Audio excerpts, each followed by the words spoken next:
বিরিয়ানি এমন একটা জিনিস যেটা এমনি এমনি খাওয়া যায়, তাই না? আজকে আমার বাড়িতে যেরকমভাবে বিরিয়ানি বানানো হয় সেটাই শেয়ার করব। প্রথমেই বেরেস্তার জন্য পেঁয়াজগুলো সুন্দরভাবে কেটে নিয়ে সাদা তেল আর ঘি গরম করে ভেজে নেব। আর দেব হাফ চামচ মতো চিনি। মাটনটাই ম্যারিনেশনের জন্য আদা বাটা, জিরে, ধনে গুঁড়ো, কাশ্মীরি লঙ্কা, শুকনো লঙ্কার গুঁড়ো, হলুদ ইউজ করেছি। আর বেরেস্তার জন্য ভেজে রাখা পেঁয়াজও এর মধ্যে দেব আর সর্ষের তেল দিয়ে ভালো করে ম্যারিনেট করে 1 ঘন্টা মতো রেখে দেব। রাইসটা বানানোর জন্য ভালোভাবে জল ফুটে গেলে গোটা গরম মশলা আর 1 ঘন্টা মতো ভিজিয়ে রাখা চালটা দিয়ে দেব।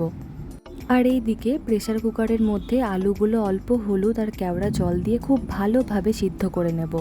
তারপর বেরেস্তার তেলের মধ্যেই ভেজে নেব আলুগুলো। তারপর তেলের মধ্যে রসুন বাটা দিয়ে একটু ভালোভাবে ভেজে নেব যেন গন্ধটা পুরোপুরি চলে যায়। তারপর ম্যারিনেট করে রাখা মাটনটা দিয়ে দেব।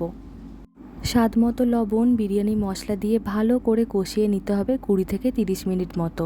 তারপর কষানো হয়ে গেলে তেল ছাড়লেই গোলাপ জল, কেওড়া জল দেব। আর প্রপারলি সিদ্ধ হওয়ার জন্য প্রেসার কুকারে দেব 1 কাপ মতো জল দিয়ে। ব্যাস, তারপর লেয়ারের জন্য রাইসটা হাঁড়িতে দিয়ে আলু, মাটন, গ্রেভি ঠিক পরিমাণে দিয়ে কেশর দুধ, বিরিয়ানি মশলা, গরম মশলা গুঁড়ো, চিনি, লবণ, রোজ ওয়াটার, কেওড়া ওয়াটার দিয়ে দিতে হবে।